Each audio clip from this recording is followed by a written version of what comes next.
بسم اللہ الرحمن الرحیم وبہ نستعین انہ خیر ناصر ومعین وصلی اللہ علی محمد وآلہ الطاہرین۔ الحمدللہ، خداوند منان کے لطف و کرم سے آج سے ہم ادبیات میں پڑھائی جانے والی معروف کتاب سیوطی کا آغاز کرنے جا رہے ہیں۔ کافی سارے دوستوں نے اصرار کیا کہ سیوطی کے دروس چاہیے، تو بہرحال اس اعتبار سے ہم کوشش کرتے ہیں کہ نہ ہی بہت زیادہ تفصیلات ہوں تاکہ وہ پڑھنے والا تھک جائے، اور نہ ہی بہت زیادہ اختصار ہو۔ ایک وسطی طریقے سے انشاءاللہ اس سیوطی کا مباحثہ کیا جائے گا، اور کوشش کریں گے کہ مطالب انشاءاللہ آپ کے لیے روشن ہو جائیں۔ کہ بغیر کسی تمہید کے شروع کرتے ہیں۔ ھذا باب شرح الکلام وشرح ما یتألف الکلام منہ وہو الکلم الثلاث۔ کلامنا لفظ مفید کاستقم واسم وفعل ثم حرف الکلم۔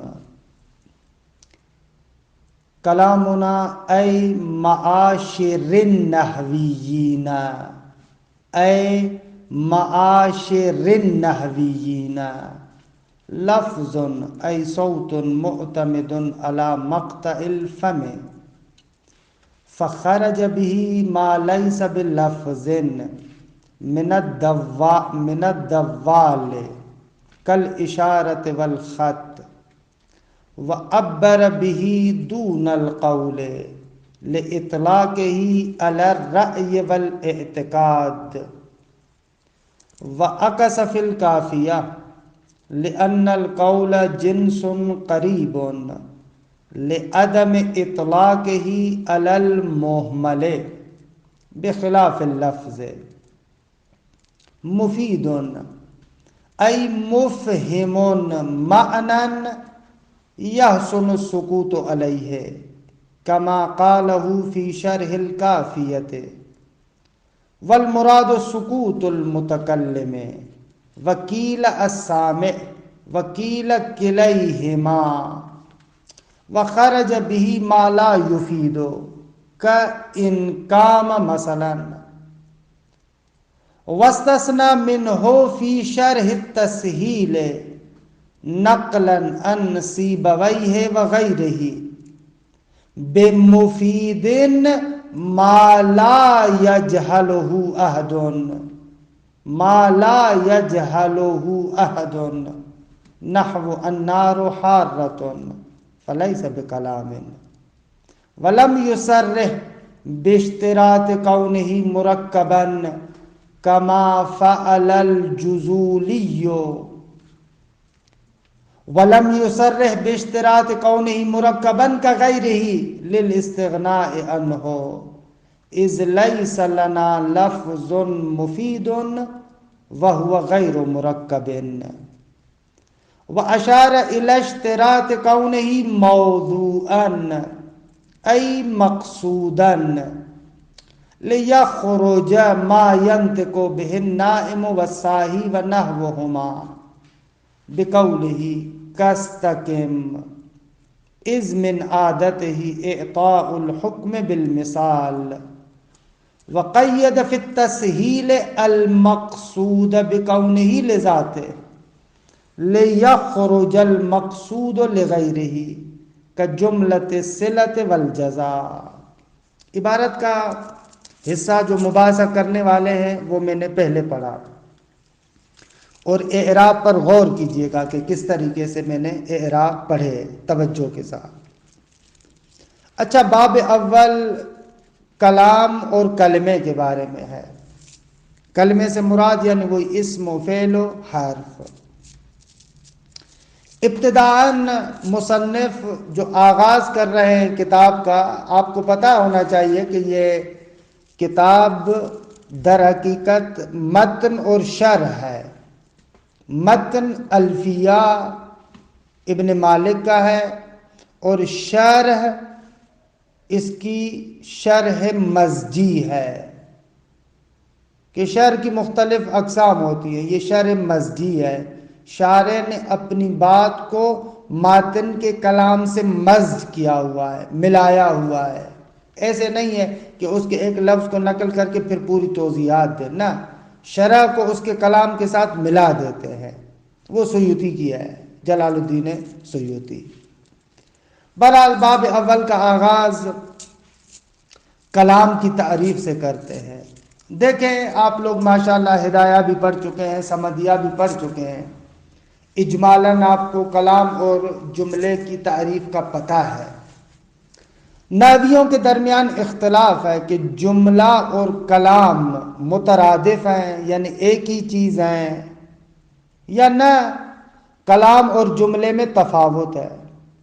بعض حضرات کا، جیسے مثلا زمخشری ہے، خب زمخشری کا ماننا ہے کہ جملہ اور کلام ایک ہی چیز ہے، جبکہ بعض حضرات کہتے ہیں نہ، جملہ اور کلام ایک ہی چیز نہیں ہے، جملہ اعم ہے کلام سے، کلام اخص ہے جملے سے، یعنی کل کلام جملتن، ہر کلام جملہ ہوتا ہے لیکن ہر جملہ کلام نہیں ہوتا۔ اچھا، کلام کی تعریف کیا کر رہے ہیں؟ کہہ رہے ہیں کہ جو یہاں پر ہم کلام کی تعریف کر رہے ہیں وہ ہم نحویوں کے پاس کلام کس کو کہتے ہیں، کیونکہ مختلف علوم میں مختلف جہات سے بحث ہوتی ہو۔ علم کلام میں بھی مثلا صفت کلام الہی کے بارے میں گفتگو کرتے ہیں، فلسفے میں بھی کلام کے بارے میں بحث ہوتی ہے، تفسیر میں بھی کلام، کیونکہ وہاں پر کلمات و کلام کا تذکرہ آتا ہے، وہاں پر بھی گفتگو ہوتی ہے نا۔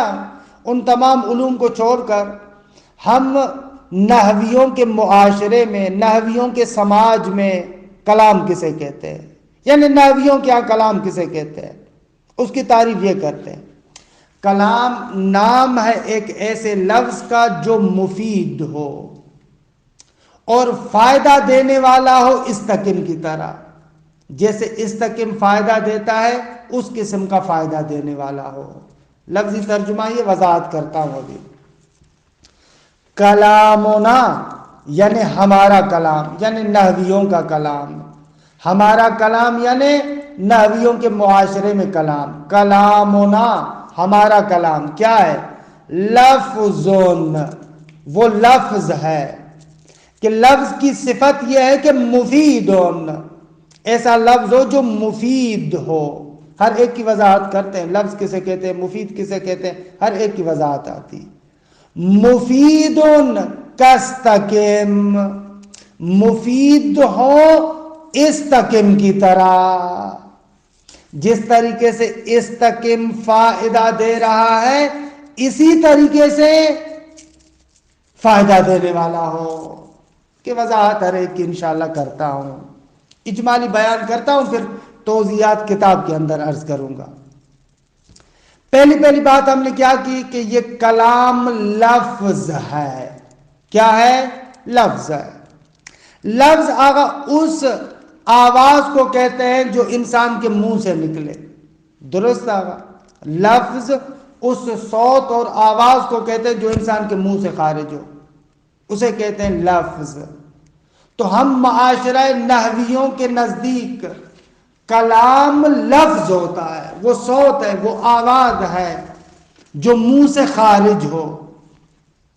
بھئی ہر آواز نہ، مفیدون، ایک ایسا لفظ کہ جو مفید ہو، یعنی متکلم اگر وہ کلام کر کے خاموش ہو جائے تو اس پر سکوت کرنا درست ہو، یعنی سامنے والا کانے ہو گیا، بابا میں نے اپنی بات مکمل کر دی، بھلے یہ ہے مفیدن سے مراد، کی وضاحت انشاءاللہ پھر عبارت میں بھی کریں گے۔ کستقم، استقم کی طرح، کہ انشاءاللہ اس کی وضاحت بعد میں عرض کرتا ہوں کہ یہ در حقیقت اشارہ ہے قرآن مجید کے ایک آیت کے حصے کی طرف، کہ قرآن مجید میں ہے نا فَاسْتَقِمْ كَمَا أُمِرْتَ، اے میرے حبیب جس طریقے سے تمہیں امر کیا گیا ہے اسی طریقے سے استقامت کرو. فَاسْتَقِمْ كَمَا أُمِرْتَ، یہ استقم اس کی طرف اشارہ ہے. جس طریقے سے یہ جو کلام ہے یعنی آیت استقم کلام الہی ہے نا، خب ظاہر سی بات ہے جب کلام الہی ہے تو پروردگار عالم نے اس کلام کا قصد کیا ہے، مراد پروردگار عالم ہے، درست؟ تو یہاں پر اس اعتبار سے مانا ہوگا کلامنا لفظ مفید کاستقم. ہم نحویوں کے نزدیک کلام وہ لفظ ہے جو فائدہ دینے والا ہے اور اس کا فائدہ استقم کی طرح ہو، کہ اگر استقم کو تعریف کا حصہ قرار دیں یعنی وہ فائدہ ایسا ہو کہ جس فائدے سے پتہ چلے کہ متکلم نے اس لفظ مفید کا قصد بھی کیا ہے، ارادہ بھی کیا ہے. دوسرے لفظوں میں کلام ہم اس وقت کہیں گے جب وہ لفظ مفید مقصود متکلم ہو، متکلم نے اس کا قصد کیا ہو، متکلم نے اس کا ارادہ کیا ہو. کہ بہرحال تھوڑی سی وضاحت کتاب میں عبارت میں عرض کرتا ہوں. دیکھیں خارج سے زیادہ اس سے زیادہ بیان نہیں کرنا چاہ رہا کیونکہ تھک جائیں گے، عبارت کے ساتھ چلتے ہیں. میرے پاس جو ہے اس میں ایسے ہے الباب الاول الکلمۃ والکلام، باب اول کلمے اور کلام کے بارے میں. تعریف الکلام فی علم النحو، علم نحو میں کلام کی تعریف کیا ہے. شاید یہ دونوں سطریں جو میں نے پڑھی آپ کی کتابوں میں نہ ہوں لیکن بعض میں ہے. ھذا باب شرح الکلام، یہ کلام کی شرح کا باب ہے. وشرح ما، اور اس شے کی شرح اور توضیح کا باب ہے کہ یتألف الکلام منہ، جس سے کلام بنتا ہے. کہ وہ کیا ہے ما یتألف الکلام منہ، جس سے کلام بنتا ہے وہ کیا چیز ہے؟ وَهُوَ الْكَلِمُ الثَّلَاثُ، وہ تینوں کلمے ہیں یعنی اسم و فعل و حرف. عبارت روشن ہے. شعر کا ترجمہ کروں، کلامنا لفظ مفید کاستقم، ہمارا کلام ایسا لفظ ہے جو فائدہ دینے والا ہے استقم کی طرح، یعنی جیسے استقم فائدہ دیتا ہے اس طریقے کا فائدہ دینے والا ہے. واسم و فعل ثم حرف الکلم، کہ الکلم مبتدا ہے اور یہ خبر مقدم ہے. کلم اسم فعل اور حرف ہیں. اس بات والے کے بارے میں ابھی نہیں پڑھا. دیکھیں عبارت کی طرف، کلامنا ای معاشر النحویین، اکثر سیوطی کے نسخوں میں اے ہے یعنی اے معاشر النحویین. اگر اے ہوگا تو بعد میں معاشرے اس کو مکسور پڑھیں گے، مجرور پڑھیں گے، کیونکہ اس صورت میں یہ نا جو نا ہے اس کے لیے بدل ہوگا. یہ میں نے بہت ساروں سے سنا ہے کہ پڑھتے ہیں اے معاشر النحویین، یہ غلط ہے. باب اختصاص میں سے اس کو قرار دیتے نہ عزیز من.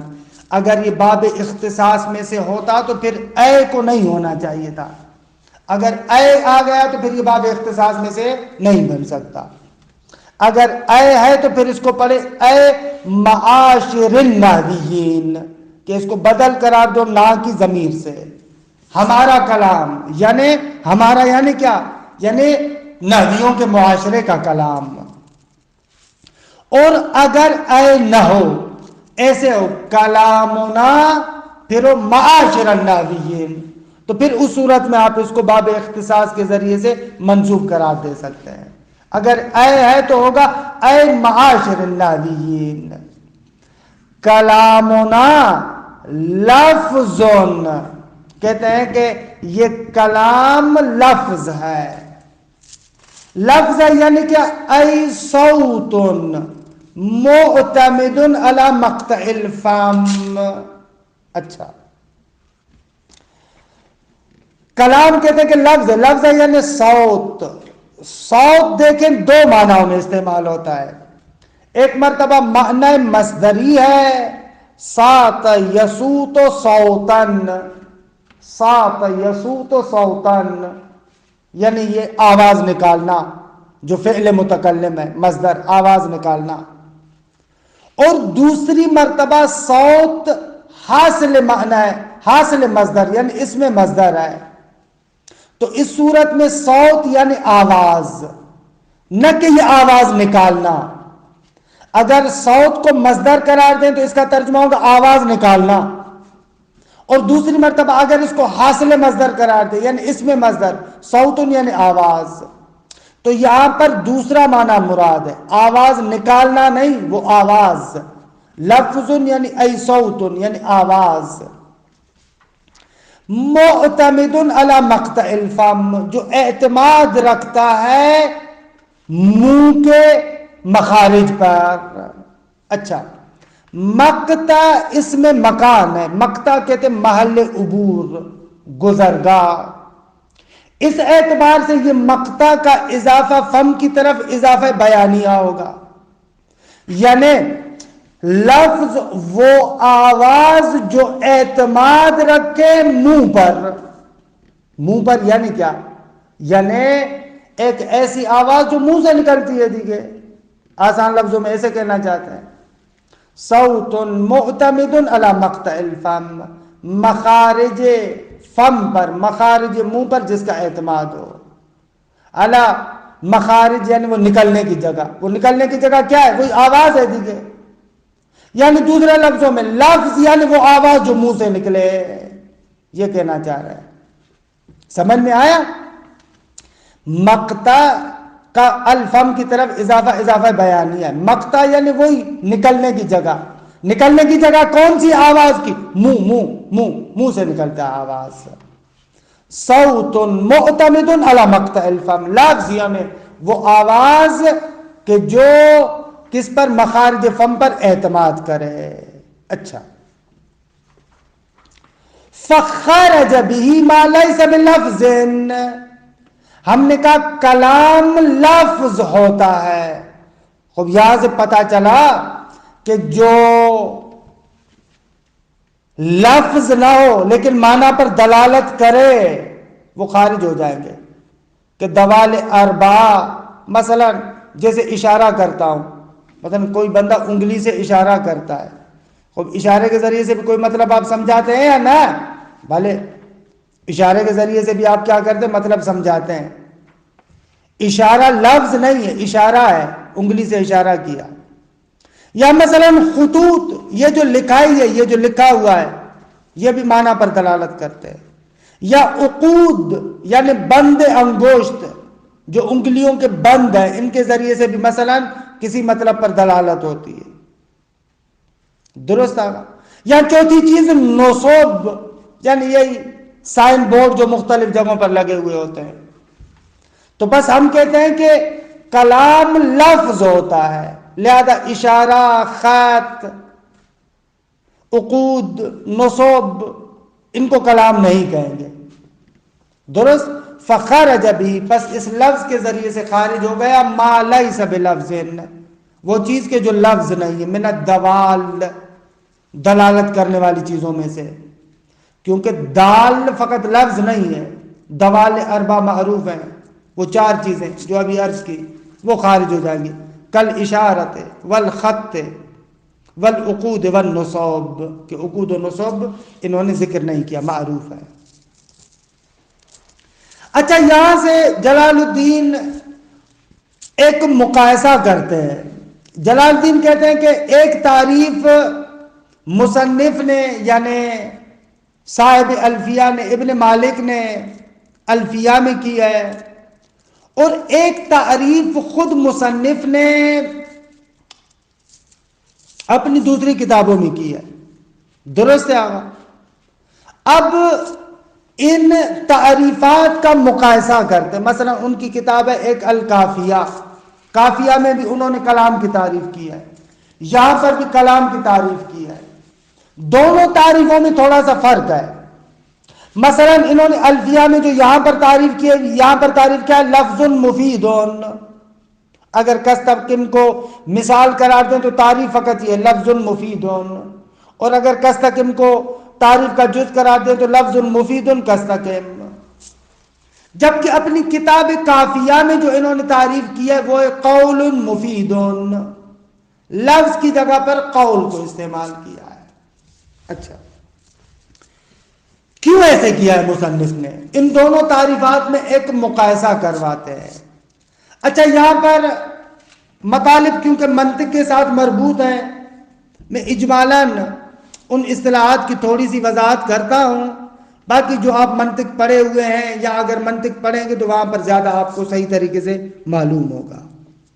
پہلا نقطہ، اگر منطق میں کہتے ہیں کہ جو آپ تعریف کریں اس تعریف میں بہتر یہ ہے کہ آپ کی تعریف جن سے قریب کے ساتھ ہونی چاہیے، یعنی اگر تعریف آپ کی جن سے قریب اور فصل قریب سے ہوگی تو تعریف کی اعلیٰ ترین قسم ہے کہ اس کو حد تام کہتے ہیں۔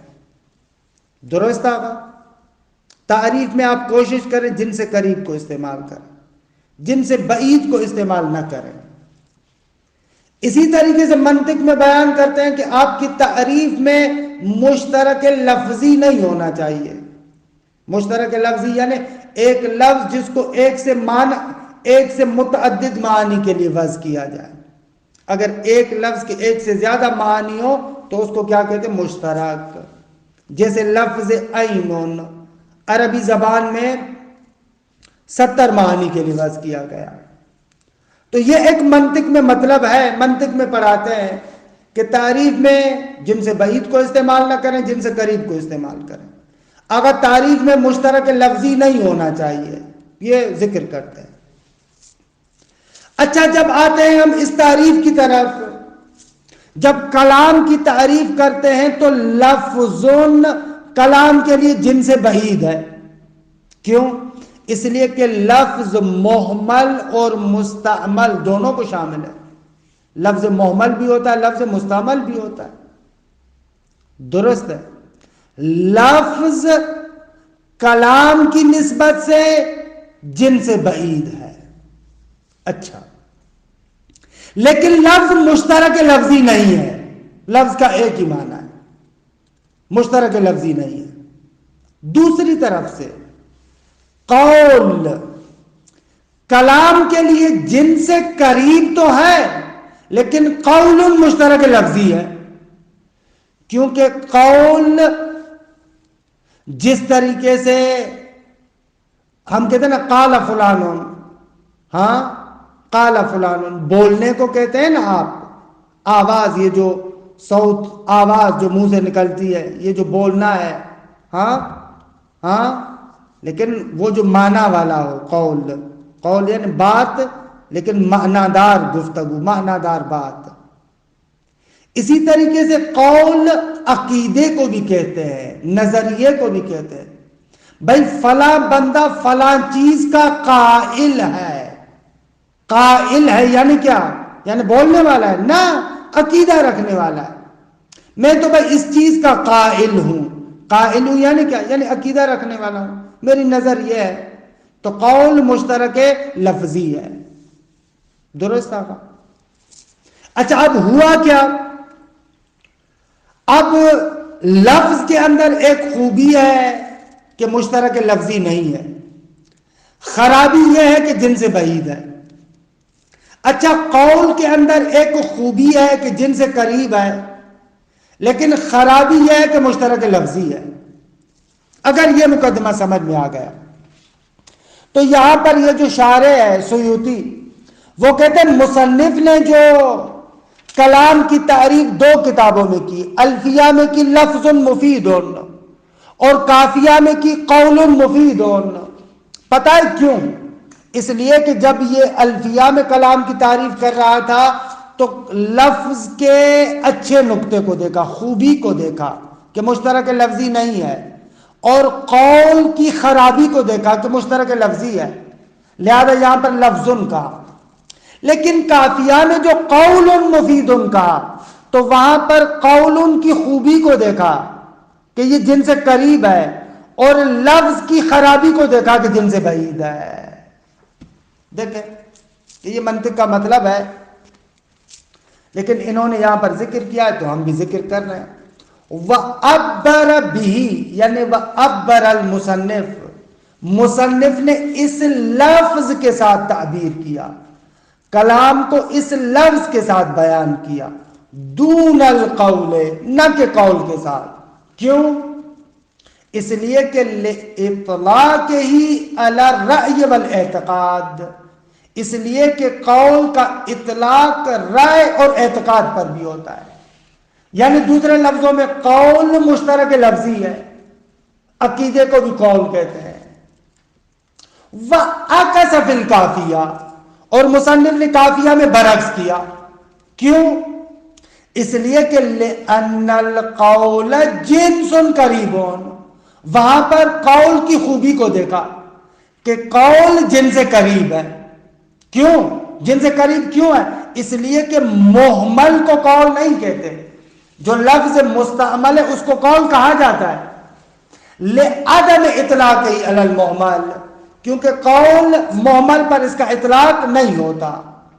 بخلاف اللفظ، جبکہ لفظ کا محمل پر اطلاق ہوتا ہے. خوب اگر محمل پر اطلاق ہوتا ہے تو بس جن سے قریب نہیں ہے بلکہ جن سے بعید ہے. کہ یہاں پر اور زیادہ اس کی وضاحت ہو سکتی ہے، لیکن بہرحال کیونکہ نحو کی کتاب ہے یہاں پر اس سے زیادہ وضاحت دینے کی ضرورت نہیں ہے. بس عبارت صاف ہو جائے یہی کافی ہے. کلامنا لفظ مفید، اگر ہمارا کلام، نحویوں کا کلام وہ لفظ ہے کہ مفید، جو فائدہ دینے والا ہے. فائدہ دینے والا ہے یعنی کیا؟ ای مفہم معنن، اس معنی کو سمجھانے والا ہے. معنن مفعول مفہم کے لیے، مفہم معنن اس معنی کو سمجھانے والا ہے کہ یحسن السکوت علیہ، یہ بعد والا جملہ فعلیہ معنن کے لیے صفت ہے، تبھی ترجمہ کر رہا ہوں. ایسے معنی کو سمجھانے والا ہے کہ یحسن السکوت علیہ، کہ جس معنی پر سکوت کرنا، خاموش رہنا حسن ہو، اچھا ہو. کما قالہ فی شرح الکافیہ، جیسے کہ مصنف نے مفید ان کا اسی طریقے سے مطلب بیان کیا ہے اپنی کتاب شرح کافیہ میں، وہاں پر اسی طریقے سے کہا ہے. اچھا، سکوت کرنا صحیح ہو یعنی کیا؟ کس کا سکوت؟ کہتے ہیں والمراد سکوت المتکلم، مراد یہ ہے کہ متکلم کا سکوت کرنا درست ہو. وکیل السامع یعنی کیل سکوت السامع، بعض کہتے ہیں کہ سامع کا ساکت ہونا، خاموش ہونا درست ہو. وکیل کلیہما، بعض نے کہا کہ متکلم اور سامع دونوں کا سکوت درست ہو. علی ای حال مفید یعنی اگر متکلم کلام کر کے بس کرے، خاموش ہو جائے تو دی کا مطلب پہنچ جائے. وخرج به ما لا یفید، کہتے ہیں اس مفیدن کے ذریعے سے خارج ہو گیا. وخرج به، اس مفیدن کے ذریعے سے خارج ہوا کیا؟ ما لا یفید، وہ چیز جو مفید نہ ہو، یعنی جس پر سکوت کرنا درست نہ ہو.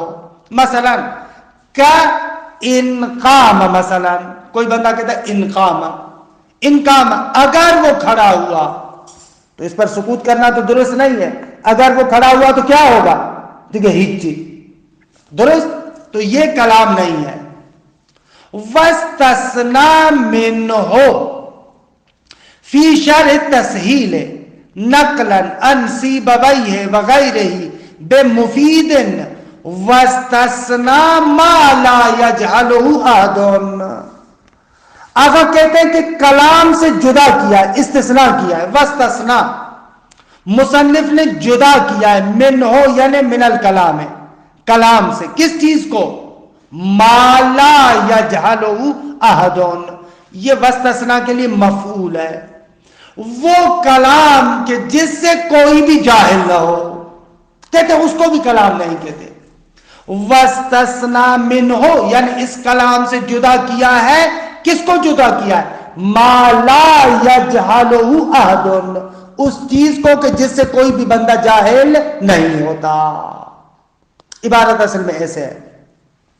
وَاسْتَثْنَى مِنْهُ، مصنف نے کلام سے جدا کیا. فی شرح التحصیل، اپنی کتاب شرح تحصیل میں. نقلاً عن سیبویہ وغیرہ، در حالی کے سیبویہ اور غیر سیبویہ سے نقل کرتے ہوئے، ان سے نقل کرتے ہوئے جدا کیا.